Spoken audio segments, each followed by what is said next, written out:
made me leave me with my foot in your be cool. That's so mystical.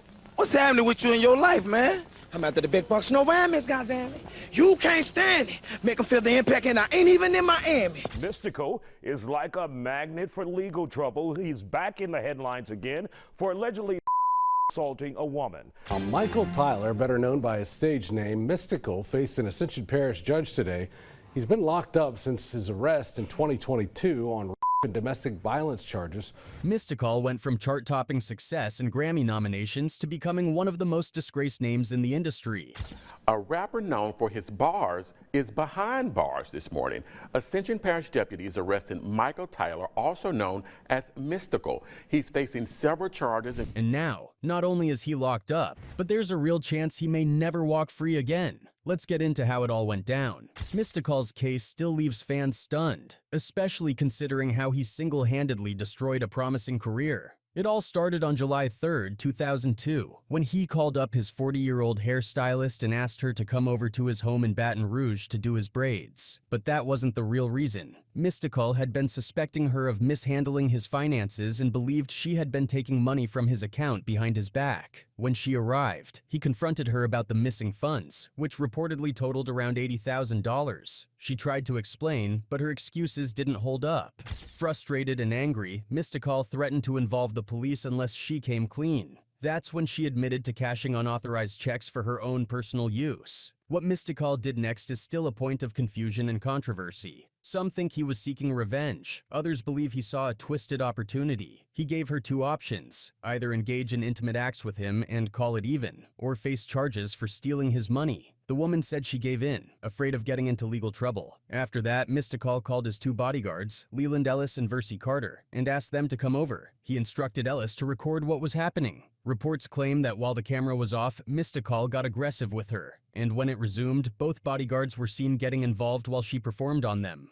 The woman later said she felt violated and traumatized. To protect himself, Mystikal's lawyer Gary Harvey had her sign an affidavit claiming she had willingly participated in group activity. This document would later become a key part of Mystikal's legal defense. Still, the very next day, July 4th, the woman went to the police and reported what had happened. She later claimed she was in a state of confusion when she signed the affidavit. A few days later, the police raided Mystikal's home and found the recording locked away in a safe. On July 18th, Mystikal and his bodyguards were arrested.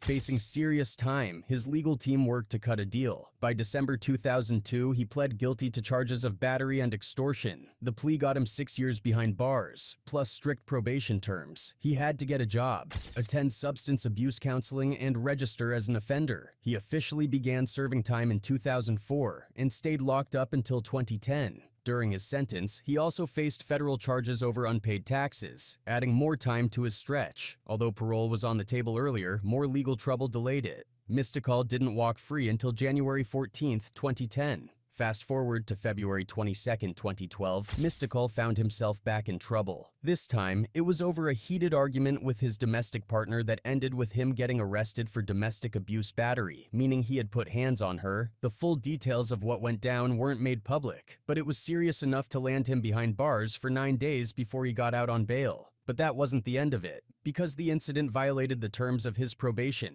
Mystikal was sentenced to serve 3 more months in jail. Luckily for him, the 9 days he had already done were counted, so he only had to serve 81 days in total. He began that sentence on May 14th at East Baton Rouge Parish Jail, right around the time he quietly parted ways with Cash Money Records. Shortly after that, Mystikal was arrested yet again, this time for a far more serious allegation in 2017. According to reports, on August 20th, 2017, he was at a small party with a group of people, just chilling. One woman there apparently kept leaving her boyfriend to spend time with Mystikal throughout the night. Her boyfriend didn't take it well and ended up going to the police the next day, accusing Mystikal of assault and Oh, we all had a good time. She was ditching her boyfriend, be all up in hood.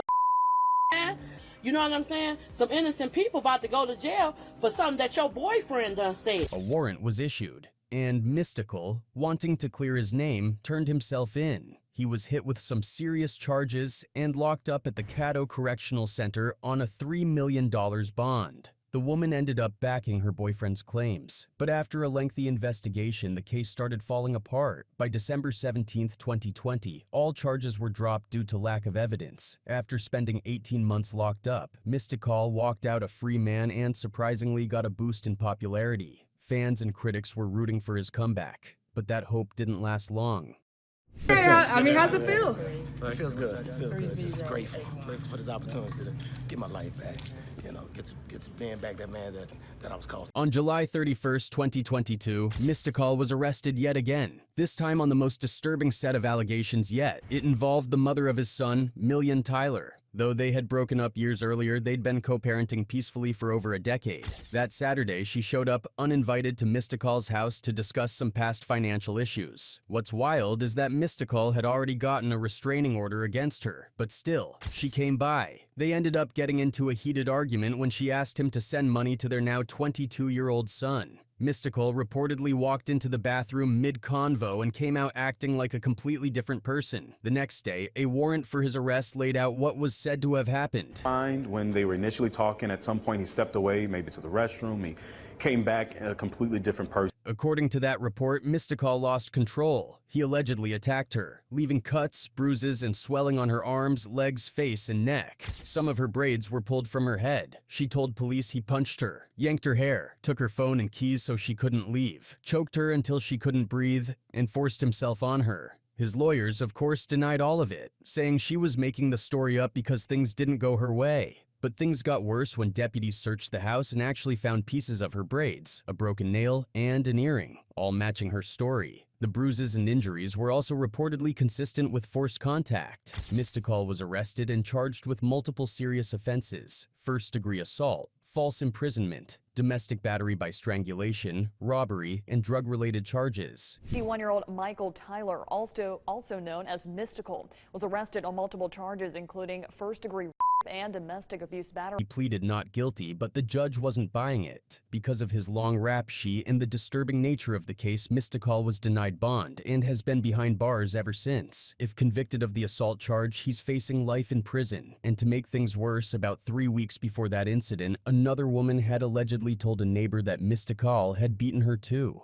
Police were called, but for some reason they never spoke to him. Right now, Mystikal's future in music looks pretty much done. After everything that's gone down, this may very well be the end of the road for him. But before all the drama and disgrace, he was an icon in his own right. Mystikal was born on September 22, 1970, in New Orleans, Louisiana. His upbringing wasn't easy. He was raised in a single-parent household by his mother, Marie Tyler, after losing his father at just 7 years old due to complications from a blood clot. Alongside his older sister, Michelle, and younger brother, Maurice, Mystikal grew up in a household that, while struggling financially, was filled with love, discipline, and a strong moral foundation. Marie was the kind of mom who didn't let hardship define their lives. Even though the family faced economic challenges, Mystikal never truly felt poor. His mother made sure of that. She kept her kids grounded in faith and education, making sure they attended school, stayed out of trouble, and were always in church on Sundays. She worked hard to steer them away from the temptations of the streets, and for a long time, it worked. In that time, were you primarily a good kid? Were you getting into trouble? Yeah, I was a good kid. I was sheltered. Having a single parent since my dad died.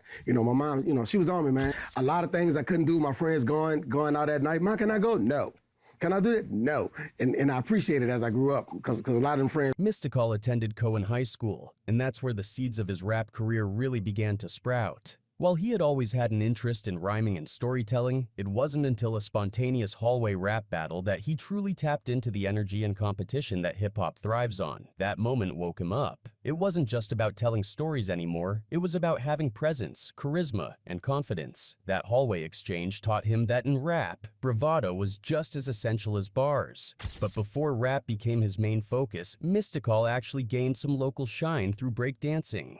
Back then, he was a part of a crew called the Converse, and his skills on the dance floor got him noticed. In New Orleans, being able to dance and move with the beat could open doors, especially when hip-hop culture was just starting to explode in the South. Still, his real calling was music, and soon enough he began to connect with people who would help shape his path. One of those key figures was KLC, a DJ and producer from a local group called 39 Posse. KLC had an ear for raw talent, and when he heard Mystikal, he knew there was something different about his voice and energy. He brought him into the studio, and together they started working on early demos that would set the tone for Mystikal's signature style.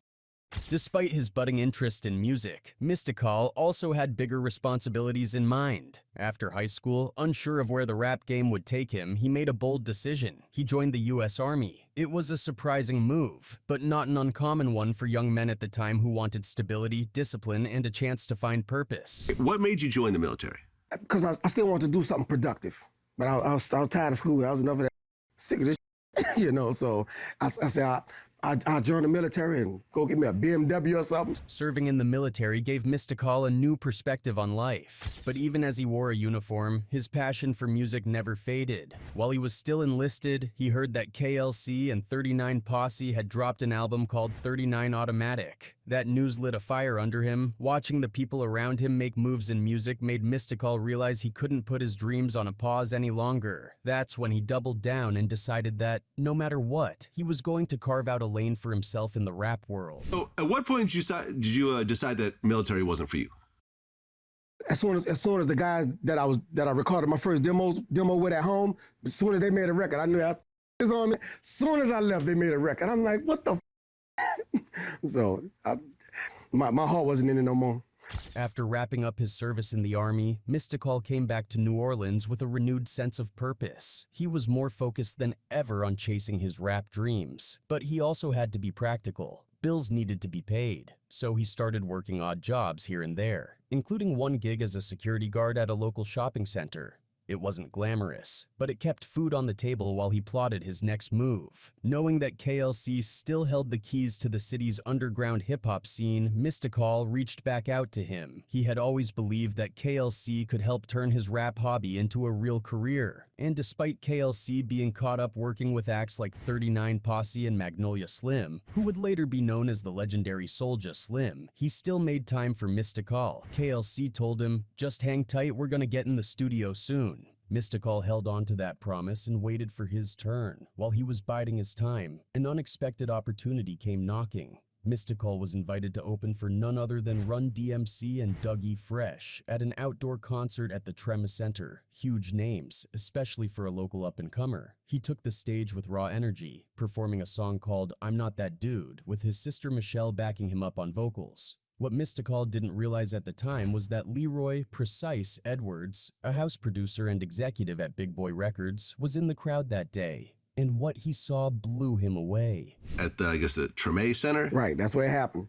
That's where it happened. And a guy named Leroy Precise Edwards was in the audience. Right. Saw you perform. You opened up for Run DMC and Dougie Fresh. Impressed by both the performance and Mystikal's stage presence, Precise offered him and Michelle a deal on the spot. Big Boy Records was a rising independent label in New Orleans, also referred to as Boot Camp Click, and they had the connections and resources to help launch Mystikal into something bigger. For Mystikal, this was the breakthrough he'd been working toward. Not long after, he officially signed with Big Boy and started work on his debut project. On June 14, 1994, Mystikal dropped his first album, simply titled Mystikal. It was a major milestone, not just because it meant he was finally a signed recording artist, but because it was proof that his persistence, talent, and hustle were finally starting to pay off. But just as he began to enjoy this new chapter in his life, tragedy struck in a way that would leave a permanent scar. On his 24th birthday, September 22, 1994, Mystikal came home to a nightmare. He found his sister Michelle, the same sister who had stood beside him on stage just months earlier, dead in her room. She had been and stabbed. Adding to the heartbreaks, she was wearing a promo t-shirt for Mystikal's song I'm Not That Dude, making the whole thing even more painful and surreal. In her bed dead with a Mystical promotional t-shirt on saying I'm not on it, man. On my birthday. You know, and actually she was part of, she had just signed with Big Boy Records too. Her boyfriend at the time, Damian Neville, was arrested and initially confessed to the crime. But later, he retracted his confession, claiming it was coerced by police. During the trial, his defense painted a different picture, suggesting that perhaps someone else was responsible. In the end, due to lack of concrete evidence, the jury found him not guilty, a verdict Mystikal never agreed with. To this day, he believes Damian was the one responsible. Boyfriend at the time, Damian Neville, was actually the grandson of one of the Neville brothers. he got arrested and charged for that murder, but then he was acquitted. From your point of view, you think he did it? What you mean? He said he did it. He said he did. I know he did. Absolutely, I know he did it. Yes, of course he did it.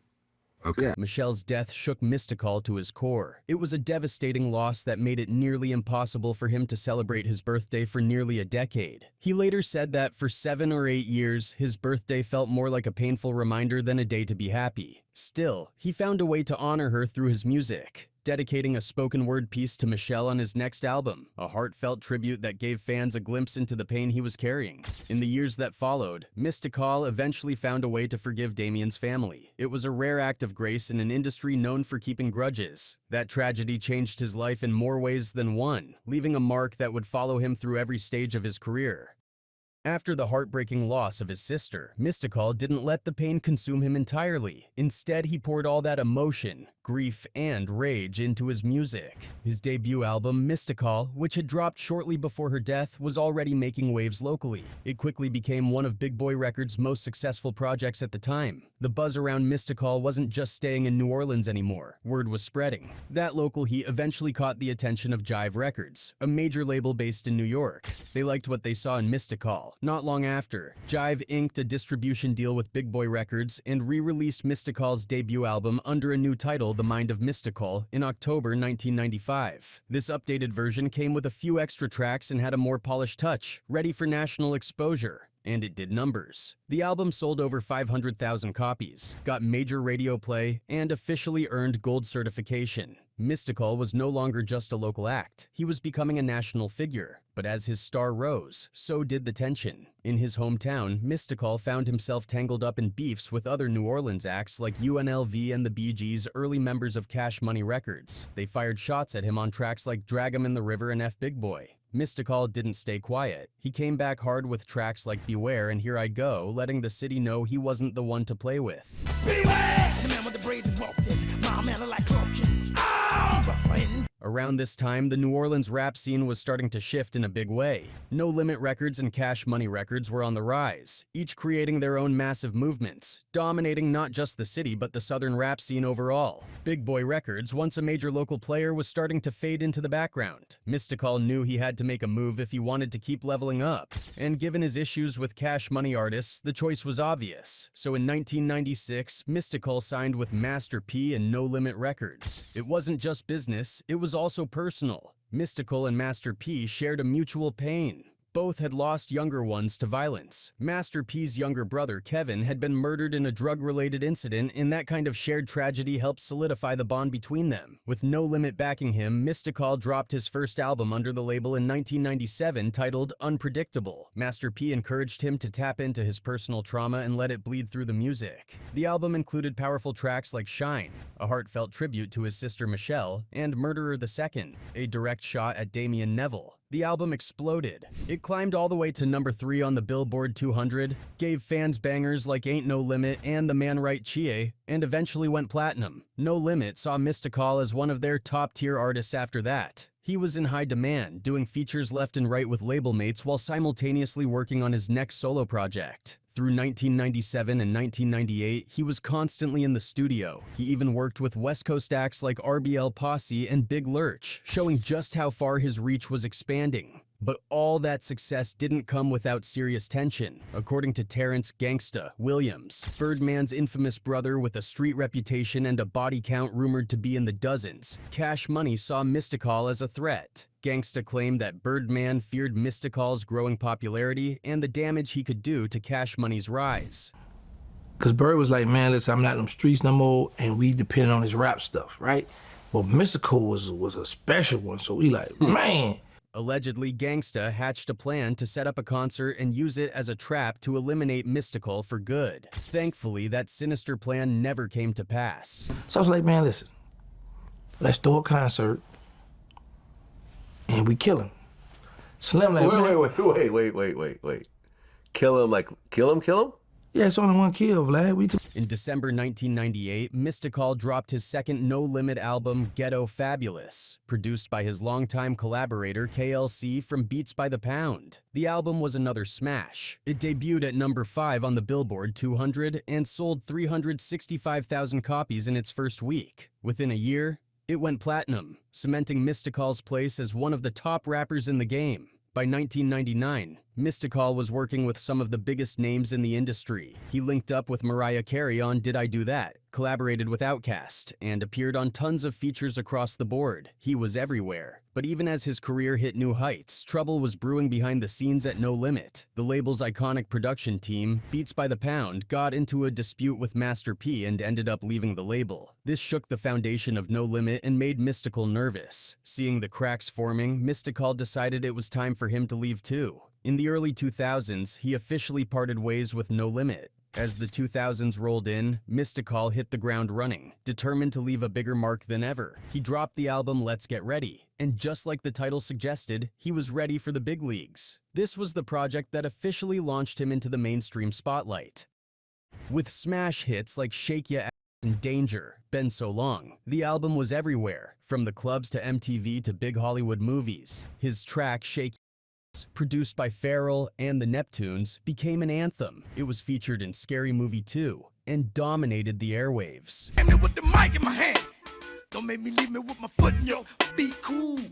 Building off that momentum, Mystikal followed up with another solid project, Tarantula, in 2001. Though it didn't reach the same commercial heights as Let's Get Ready, it still did serious numbers, earning a gold certification and grabbing 2 Grammy nominations. The album had more polished production, with beats by the Neptunes, KLC, and even the hitmaker Scott Storch. Mystikal was proving he could stay consistent, and he wasn't just sticking to his own lane. He collaborated with a wide range of big names that year, from Juvenile to Mariah Carey to Ludacris. Then in 2002, Mystikal had another major moment. He teamed up with Joe for the hit single Stutter, and that track was unstoppable. It went straight to #1 on the Billboard Hot 100 and stayed there for 4 straight weeks, becoming one of the biggest hits of his entire career. His charisma and wild delivery had become his trademark.